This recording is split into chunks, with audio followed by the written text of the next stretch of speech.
नमस्कार, मैं हूं Amod Srivastava. Amazing thought, amazing message, amazing information की दिशा में आज एक कदम और आगे। आज के इस चिंतन का विषय है कांग्रेस की उपलब्धियां।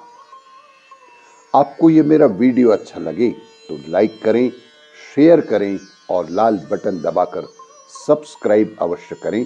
साथ ही बेल आइकन दबाना बिल्कुल ना भूलें। आज के इस चिंतन का विषय है कांग्रेस की उपलब्धियां।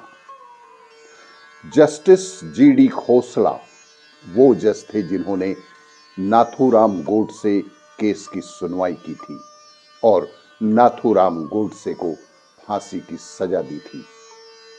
गोडसे को फांसी पर चढ़ाने के बाद जज साहब अपनी किताब the murder of Mahatma and other cases from a जजेस डायरी के पेज नंबर 305-306 में लिखते हैं कि अदालत में गोडसे ने अपनी बात 5 घंटे के लंबे बयान के रूप में रखी थी, जो कि 90 पृष्ठों का था।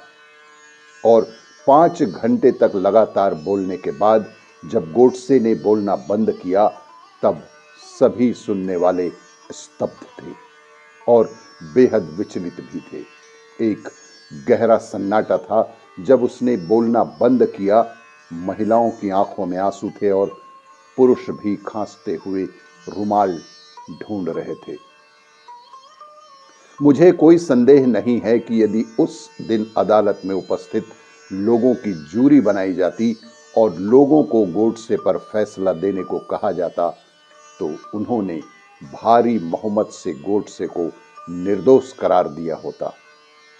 गोडसे का बयान सुनने के बाद मैं उन्हें फांसी की सजा नहीं देना चाहता था, लेकिन मैं सरकार और प्रशासन के दबाव में मजबूर था। मुझे पता है कि गोडसे को फांसी की सजा देकर मैंने जो पाप कर्म किया है, उसके कारण यमराज के घर एक भयंकर सजा मेरा इंतजार कर रही है। कि मैंने एक निर्दोष और महान देशभक्त को फांसी की सजा दी थी, जिसके लिए भगवान मुझे कभी भी क्षमा नहीं करेंगे। हिंदुस्तान में सनातियों के प्रति कांग्रेसियों की महान उपलब्धियों तथा काले कारनामाओं के बारे में सभी सनातन धर्मावलंबियों को ज्ञात होना चाहिए कि उस दौर के शासनकाल में क्या हुआ था। सभी जाति के हिंदुओं के खिलाफ कांग्रेस की विशेष उपलब्धियां। कौन कहता है कांग्रेस ने पिछले 65 सालों में सनातन हिंदुओं के बारे में कुछ काम नहीं किया है?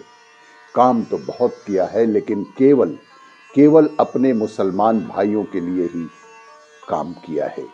कि जैसे पाकिस्तान बनाया केवल मुसलमानों के लिए, बांग्लादेश बनाया केवल मुसलमानों के लिए, कश्मीर में धारा 370 लागू किया केवल मुसलमानों के लिए, अल्पसंख्यक बिल बनाया, मुस्लिम पर्सनल लॉ बोर्ड बनाया, अल्पसंख्यक मंत्रालय बनाया, वक्फ बोर्ड बनाया, अल्पसंख्यक विश्वविद्यालय बनाया केवल मुसलमानों के लिए। हिंदुस्तान का बंटवारा धार्मिक आधार पर किया केवल मुसलमानों के लिए। Places of worship act, Hindu मंदिरों का चढ़ावा हड़पने का कानून, हज यात्रा की सब्सिडी देने का नियम, एंटी कम्युनल वायलेंस बिल संसद में पेश किया सिर्फ मुसलमानों के लिए। लेकिन भला हो बीजेपी का कि ये बिल संसद में पास नहीं होने दिया गया। इस बिल को भी कांग्रेस पास करवाने दोबारा लाई केवल मुसलमानों के लिए।